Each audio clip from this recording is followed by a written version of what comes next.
kamusta na yung movie nga with Ate V muna? Kailan ka, aalis ka ba para mag-start na kayo mag-shoot? Pag-alis ko sa April for the US tour with sila Sam, Piolo, Bea, and Pokwang, diretso na ako ng New York para mag-start ng filming for yung project ni Ate V.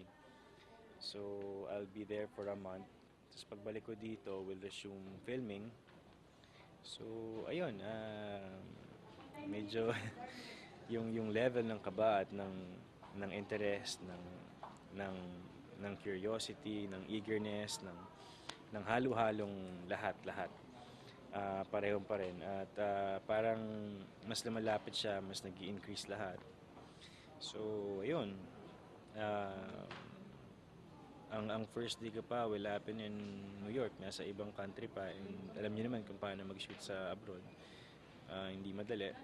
Pero naniniwala ako and my expectations are high in terms of having fun and discovering new people and discovering new friendships and discovering the other side of you probably kasi this is an entirely different role and I'll be handled by for the first time in film by Direk Olive Lamasan and it's my first time to do a project na it so happened na ganitong kalaki with Governor V.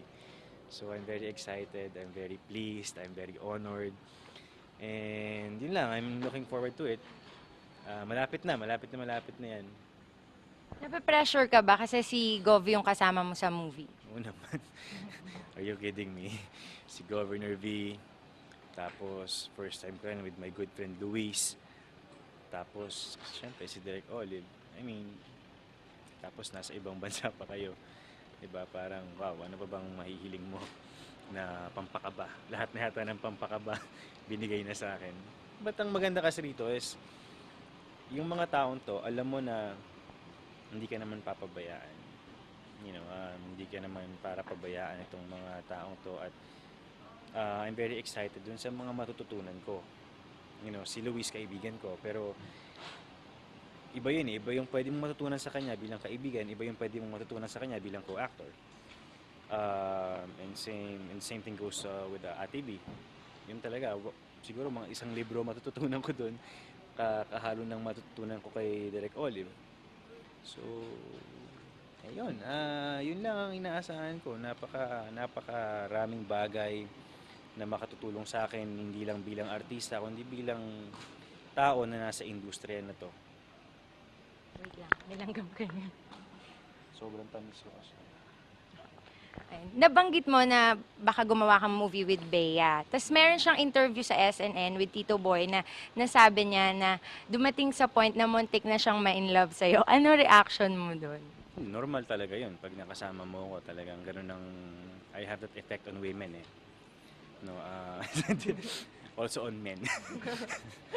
Hindi, nako. Sinabi niya yun? Oo, yun. Bakit naman yung sasabihin yun? Ba't di man niya na sinabi sa akin? Dapat sinabi niya muna sa akin bago niya sinabi sa buong mundo. Eh, baka napagbigyan ko pa siya. Biro lang. Biro lang. Hindi ko alam eh. Wait ulit, nilanggam pa ulit. Grabe talaga ah. Ayun, well. Ano, hindi ko alam. Yun. Thank you. Thank you. Tas last na lang. Kasi meron ata sa Yes Magazine, meron silang top 10 most influential people. Isa ka doon. Ano yung reaction mo?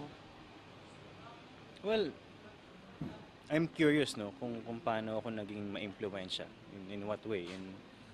Ano bang nagawa ko or ano bang na-share ko para masabi mong influential yung pangalan ko or ako. Well, it would be nice to find out kung dun sa mga nagsabi o sa mga bumoto, paano ba naging influential ang isang katulad ko. Ma'am, honestly, yun ang gusto kong malaman. Nararamdaman mo sa sarili mo na you are influential or... No, not at all. Ayun. Hindi reaction na lang kasi napapabalitang si Gerald daw napupuso ang sunod na i-partner. Teka lang, may langgam ka. Nilalanggam tayo lahat. Ayun, reaction mo dun sa balitang yun. Anong Si Gerald na napupusuan? raw ang napupusuan na i-partner kay Sarah. Baka mamaya pag nilabas ito, napupusuan ni Sarah tapos kukunin yung reaction ko. Napupusuan i-partner sa susunod Nino? na movie. Pinili daw siya ni Boss Vic. Oh, yun. Balita. Linawin mo. So, si Gerald Anderson ang napupusuan ni Boss Vic na i-partner Kay next Sarah. kay Sarah. Sa susunod niyang movie. That would be interesting, no? And si Sarah naman, tingin ko, hindi siya yung... Tingin ko kahit sinong i-partner sa kanya, it will create magic eh. Kasi sa klase ng sa klase ng artista, ng performer, sa klase ng pangalan na meron si Sarah Geronimo, sa klase ng pagiging yung total performer, the actress, the concert artist. You know, in simple words, sa klase ng pagkatao na meron siya. Kahit sinong i-partner mo sa kanya, parang positive.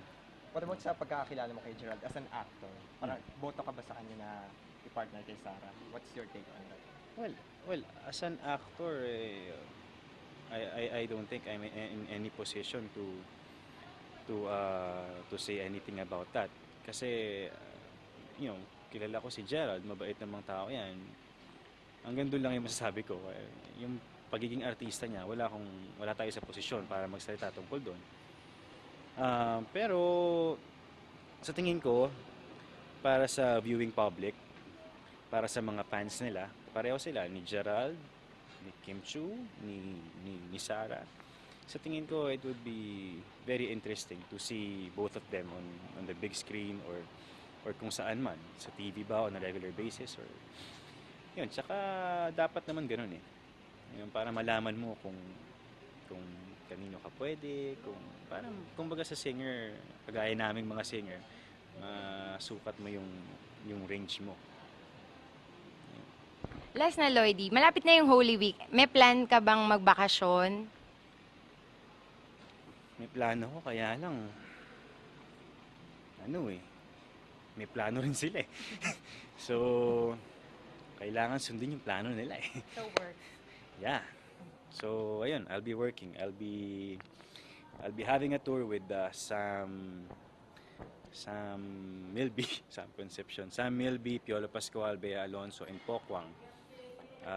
Amerika kami, and Canada. So, abangan niyo po kami dyan, mga kapamilya. Thank you, Lloydie.